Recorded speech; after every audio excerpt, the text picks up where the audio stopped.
Buenas, hoy les venimos a hablar sobre el síndrome urémico hemolítico por Escherichia coli. Los integrantes son Yulitza Aníbal Conde y Natalia Pringües. Somos estudiantes de Nutrición y Dietética de la Facultad de Salud. Bueno, para entrar en contexto, debemos saber qué es el síndrome urémico hemolítico.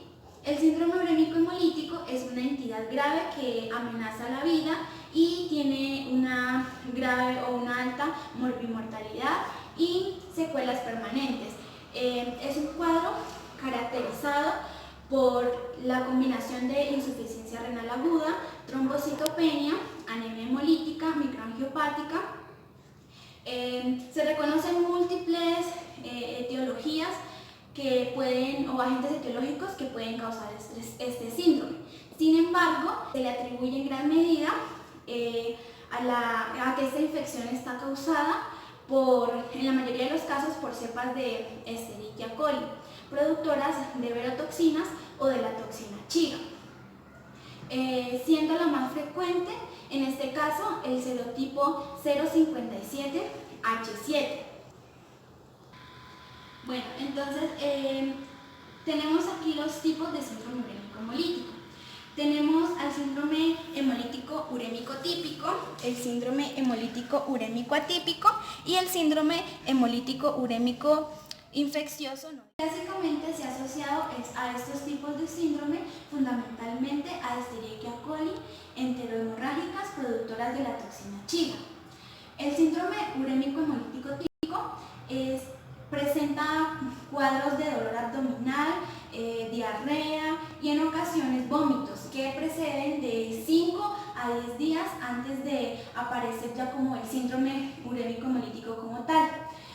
También hay la presencia de anemia hemolítica, microangiopática, con trombocitopenia, afectación renal en diferentes grados y adicional a eso también pueden aparecer complicaciones neurológicas, gastrointestinales, cardiovasculares, pancreáticas o principalmente urémico hemolítico atípico. Lo que ocurre es una alteración en la vía del complemento. Esta alteración genética conlleva a la activación no controlada de la vía alterna del complemento, lo que genera una sobreproducción del complejo de ataque en la membrana que causa muerte en las células endoteliales, edema e incremento de las sustancias protrombóticas en el área subendotelial. Este tercero, el síndrome urémico hemolítico infeccioso no diarreico, tenemos un cuadro que se caracteriza por ser generalmente grave. Es diseminado asociado con septicemia. La septicemia es una infección en el interior del cuerpo en donde los microorganismos patógenos pasan a la sangre. También se puede presentar meningitis y neumonía complicada.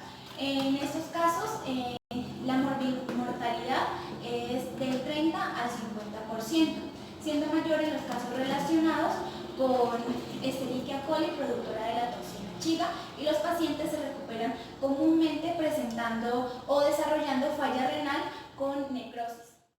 Bueno, entonces hablemos un poco de los aspectos históricos. Tenemos que empieza en 1965 y termina en el 2009.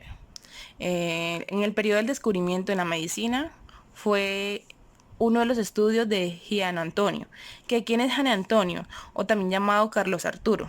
Fue médico pediatra e investigador científico argentino, donde fue reconocido por un aporte a la investigación sobre el síndrome urémico hemolítico. Tenemos en 1982, donde se identifica E. coli por 0,157 como patógeno humano en Estados Unidos. Marcó un hito en la elevación del conocimiento sobre las bacterias patógenas. Fue un científico estadounidense, como les decía ahorita, estableció la relación entre las bacterias Escherichia coli, productora de toxina Chiga, con una cepa de 0,157H7. En 1983, ya este es el periodo de la investigación como tal. Se demuestra las creencias incidencia en Argentina. En 1987-88 se demuestra que el ganado vacunado está contaminado con E. coli. Ya en el 1999 da un reconocimiento del Estado con una resolución con la resolución 346. En el 2001-2002, medidas de control y prevención. Este es en el periodo primaria en la respuesta, agenda social y política. En el 2003, difusión mediática de las primeras respuestas. En el 2005 tenemos la creación del LU, síndrome urémico hemolítico, y la CANI 2007. En el 2009 el Programa Nacional de Síndrome Urémico Hemolítico.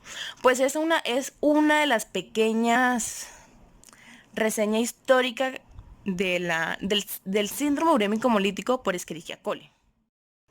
Aspectos epidemiológicos. Entonces tenemos factores de riesgo como lo son alimentos contaminados, aguas contaminadas y personas con sistemas inmunitarios débiles.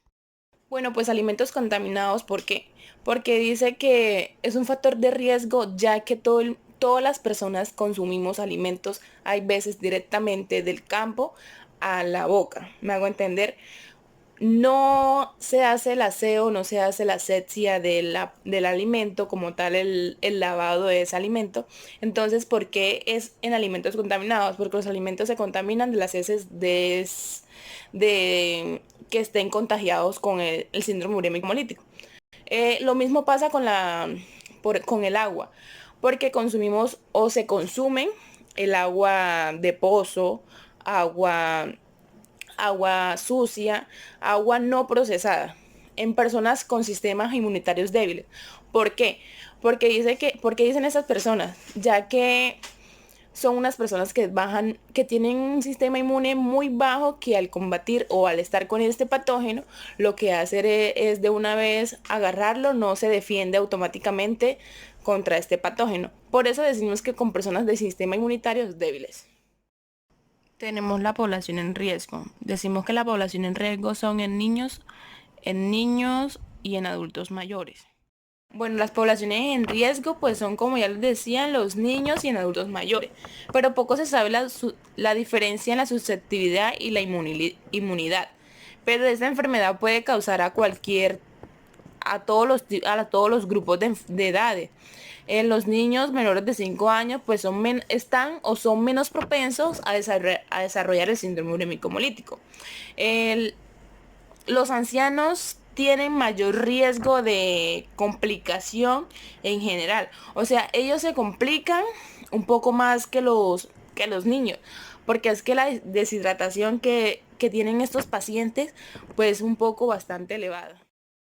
Bueno, pues esas son la distribución de la enfermedad a nivel mundial, con los siguientes porcentajes. Bueno, las zonas epidémicas en Canadá, Francia y Estados Unidos tienen un porcentaje de 3.5 a 4.2 de 100.000 habitantes. Sudáfrica con un 4.5 de 100.000 habitantes. Chile con 3.2 y 4 de 100.000 habitantes. Argentina presentando un índice alto con 13.9, afectando a 464 habitantes. Esto es para niños menores, o fueron los niños afectados menores de 5 años de edad. Como ya les decía, afecta pues primordialmente a los niños menores de 5 años de edad. Y pues en esta distribución pues el índice alto, pues ya les decía, pues lo muestra Argentina con ese porcentaje. Los estudios epidemiológicos realizados a todos los países que podemos observar aquí, correspondientes a México, a Colombia, a Perú, a Paraguay, a Chile, Argentina, Uruguay, Nicaragua, nos muestran la distribución de patógenos de E. coli en la mayoría de los casos de diarrea asociados a infecciones. Entonces, en el caso de México, de Colombia y Nicaragua, podemos ver que la infección o La incidencia de E. coli está relacionada con E. coli o la infección por E. coli enterotoxigénica. Por otra parte, el patotipo diarreico más frecuente en países como Brasil, Paraguay y Perú viene siendo E. coli enteroagregativa.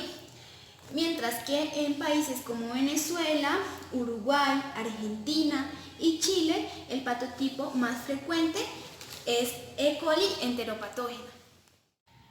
Otros serotipos de E. coli, como E. coli enterohemorrágica, particularmente el serotipo 057H7, tiene o ha tenido un impacto regional en la parte sur del continente. La distribución de Escherichia coli patógena entre las diferentes poblaciones y la diversidad muestran la variabilidad de cepas y dan como resultado un escenario muy difícil para un continente donde la globalización depende de la industria alimentaria y el impacto en los comercios agrícolas. Bueno, el modo de transmisión, pues tenemos que contaminación directa por consumo de alimentos contaminados.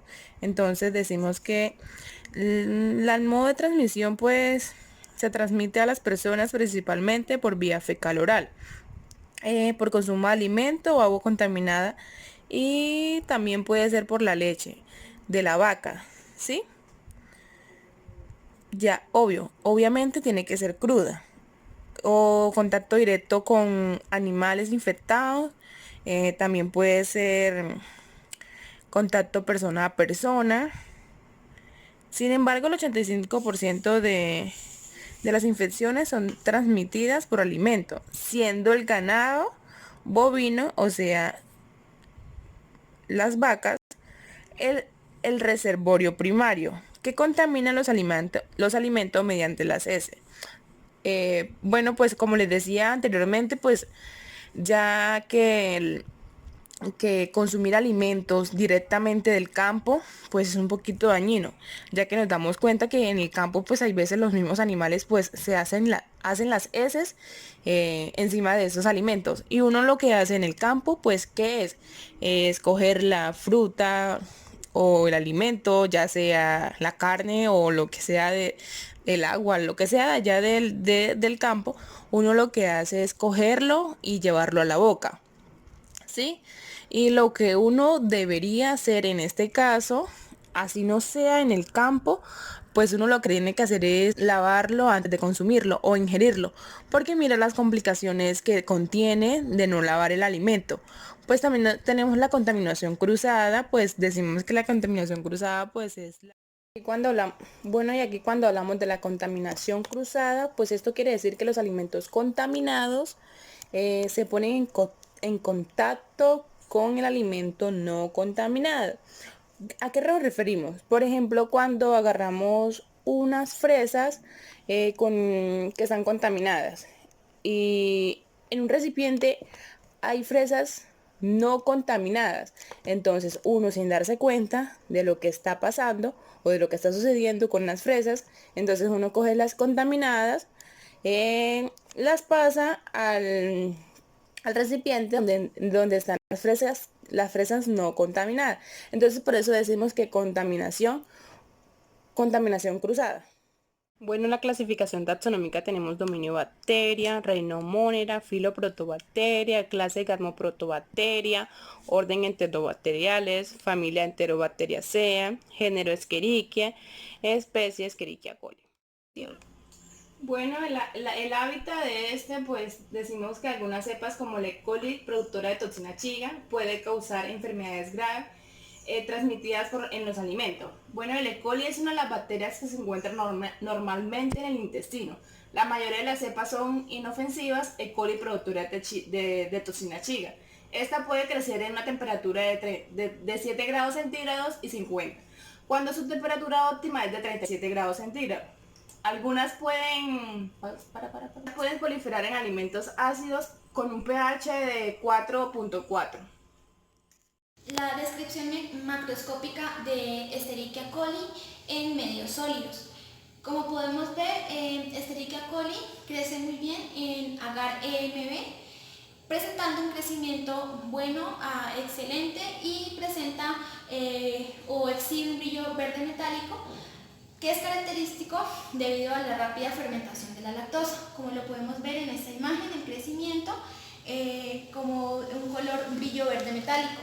La composición de este medio es de un digerido pancreático de gelatina, de lactosa, de sacarosa, de fosfato dipotásico, de agar, eosina y azul de metileno.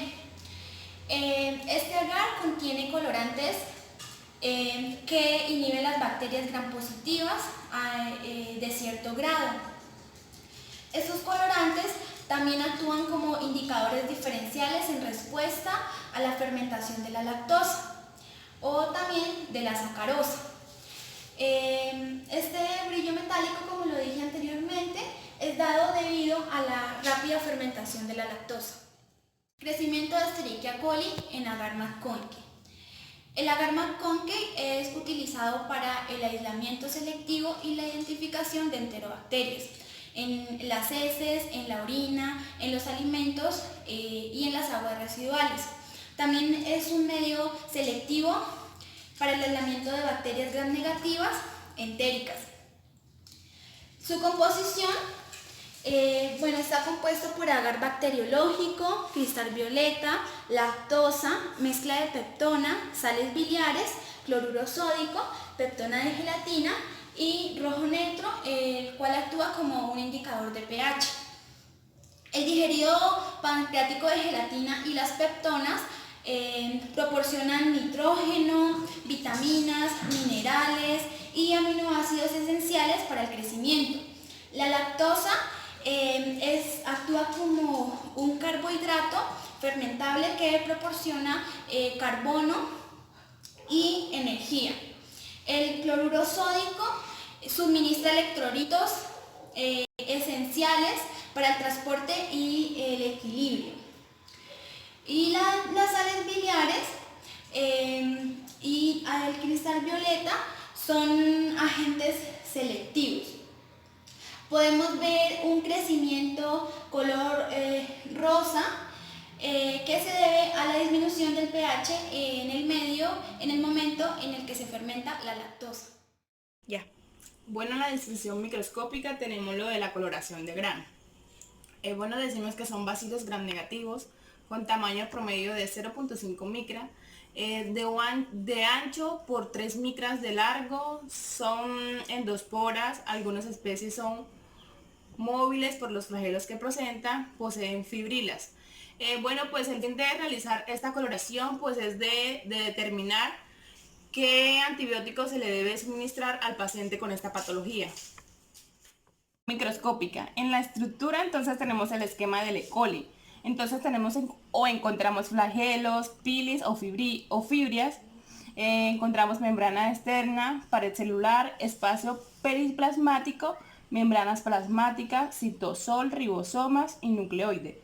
Este es el esquema.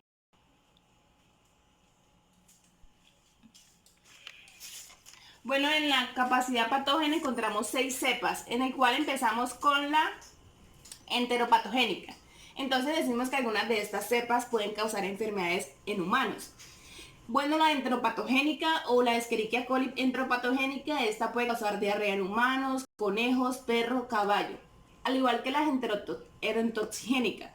Pero la etiología y los mecanismos moleculares de esta se colonizan, son diferentes.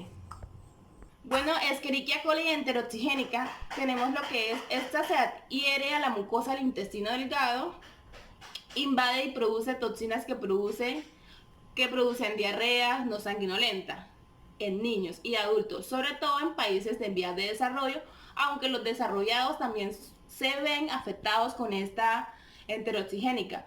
¿Por qué? Porque la Escherichia coli la encontramos en cualquier medio, en cualquier espacio. La Escherichia coli enteroinvasiva es inmóvil, no fermenta la lactosa, invade el epitelio intestinal causando diarrea sanguinolenta en niños y adultos. Libera calcio en grandes cantidades impidiendo la solidificación ósea, produciendo artritis y en algunos casos artroesclerosis. Escherichia coli enteroagregativa, solo encontradas en humanos, son llamados así porque tienen fimbrias con el que aglutina las células en los cultivos de tejido. Se unen en la mucosa intestinal causando diarrea, ya que no causa fiebre. O sea, causa solo diarrea y no causa la fiebre como tal en la persona. Bueno, Escherichia coli enteromorrágica, esta cepa no fermenta el sorbitol y posee un fago donde se encuentran codificadas a la verotoxina, también llamada toxina Shiga. No posee un fimbrio llamado de mechones, en vez de esto posee una fimbria por lo larga que se usa para la adherencia de este en el intestino. La Escherichia coli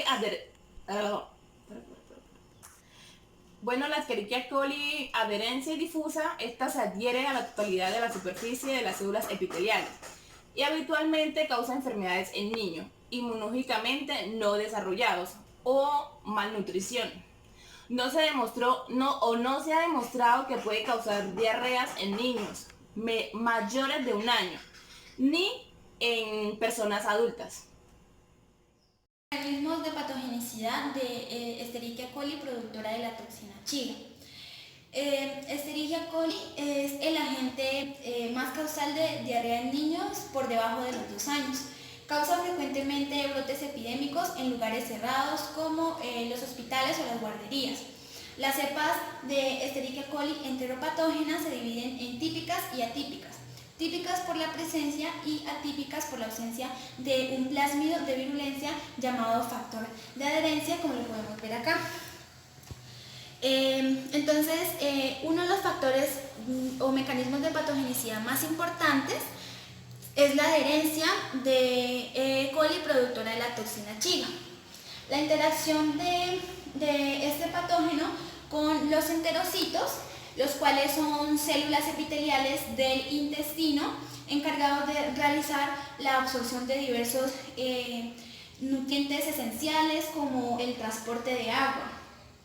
Entonces los enterocitos están mediados por la intimina y pues se van a unir los enterocitos con la intimina, como lo podemos ver en esta imagen, y pues con el receptor, un receptor llamado TIR, que contribuye en la fijación inicial de Escherichia coli, productora de la toxina Shiga, a la célula, lo que produce lesiones que son características de este patotipo. Uno de los mecanismos de Escherichia coli viene siendo la presencia de la toxina Shiga. Esta toxina tiene subgrupos tipo 1 y tipo 2, que son inmunológicamente diferentes y cada cepa puede presentar uno o ambos. El tipo 2 está más asociado a los casos de síndrome urémico hemolítico y está compuesta por subunidades A y B, como lo podemos observar en la imagen. La distribución y la entrada de la toxina a los diferentes órganos está mediada por 3 mecanismos principales, como lo son la macropinocitosis, la transitosis y la endocitosis. En la macropinocitosis se permite la entrada de la toxina cuando el receptor de las membranas globotriaosina-ceramida 3, que está constituido por una ceramida unida a una cadena de azúcares formada por glucosa y 2 galactosas, no es expresado por la célula como en el caso de los enterocitos. La macropinocitosis ocurre independientemente de la intimina. En este caso está estimulada por la reorganización de la actina mediante una proteína P secretada por Escherichia coli. En la transitosis, mediante vesículas, la toxina pasa de un espacio extracelular a otro. Aquí podemos observar la transitosis. Y en la endocitosis, una vez se une la subunidad B de la toxina al receptor GB3, como lo podemos observar en esta parte de la imagen, mediante una invaginación de la membrana celular, la toxina es introducida al citoplasma. Otros factores de virulencia, adicionalmente, hay un plásmido que codifica los genes para la catalasa peroxidasa adesina también, dependiente del zinc para la enterohemolicina, cuyas funciones principalmente son la degradación de las mucinas, de glicoproteínas y de regular los mecanismos de inflamación y de citotoxicidad. Pasamos al caso clínico. En este caso tenemos un niño de 10 años de sexo masculino. Sus antecedentes fueron 4 días de diarrea sanguinolenta, es decir, diarrea con presencia de sangre, trombocitopenia, que es una situación en la que hay una disminución de la cantidad de plaquetas circulantes en el torrente sanguíneo. Además de esto, también presentaba anemia y niveles elevados de nitrógeno ureico en sangre y la creatinina con preocupación de síndrome urémico hemolítico.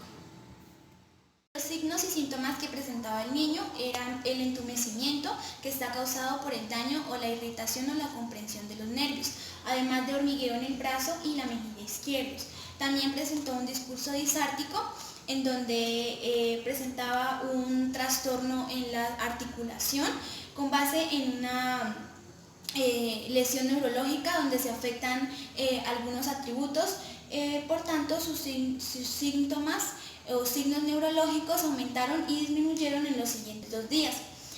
Además presentó caída de la cara izquierda con debilidad en el lado izquierdo, en donde esto pues es causado debido a una parálisis repentina y presentaba déficit neurológicos. Además requirió una presión positiva continua de las vías respiratorias mediante una máscara para el soporte respiratorio. Se obtuvo una consulta de neurología y en este examen se encontró confusión con la incapacidad de seguir órdenes, heminegleto en el lado izquierdo del cerebro y campos visuales limitados a la izquierda y una hemiparesia izquierda moderada. Una hemiparesia es una pérdida repentina del movimiento.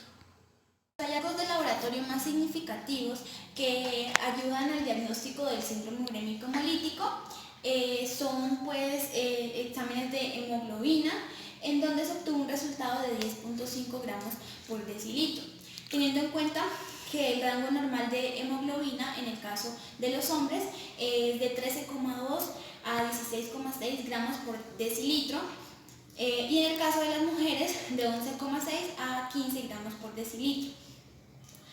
Otro examen fue el de las plaquetas, en donde se obtuvo un resultado de 45 por 10 a la 9 por litro.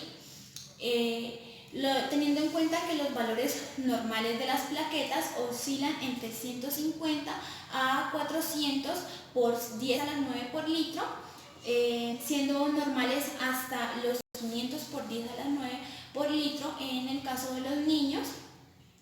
Y comparando estos valores podemos darnos cuenta que estos resultados están muy por debajo de los valores normales, lo que significa que hay la presencia de un estado de anemia. Además, exámenes de Boone, que el examen de Boone es un análisis de nitrógeno ureico en sangre, en donde se obtuvo 43 miligramos por decilitro. Además se realizó un examen de creatinina, en donde se obtuvo 2.46 miligramos por decilitro. Estos exámenes son eficaces para determinar la función renal y hepática.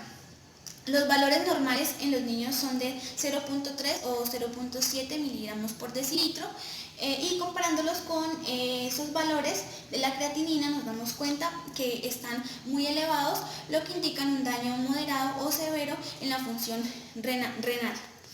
Otro examen fue la lactato deshidrogenasa, en donde se obtuvieron 5.455 unidades por litro.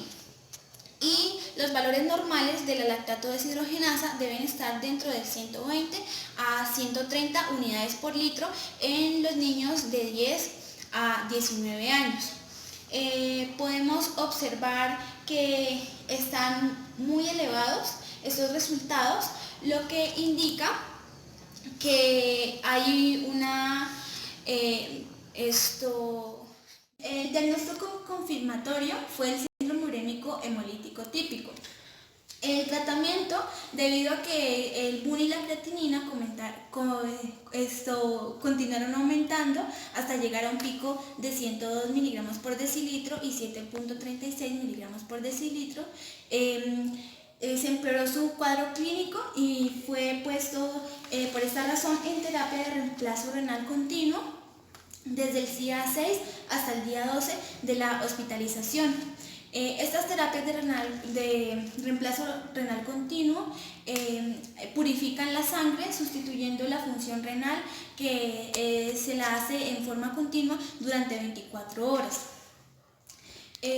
Además de esto, se decidió, los especialistas que estaban tratando al niño decidieron comenzar con eculizumab de 600 miligramos basado en el peso, teniendo en cuenta que eculizumab es un medicamento que se basa en un anticuerpo monoclonal que enlaza proteínas en la sangre que pueden destruir los glóbulos rojos en personas con condiciones genéticas que afectan a las defensas naturales. Además de esto, también es utilizado para tratar el síndrome urémico hemolítico específicamente. También se empezó a suministrar penicilina y lorazepam y levitiracetam para sus ataques convulsivos.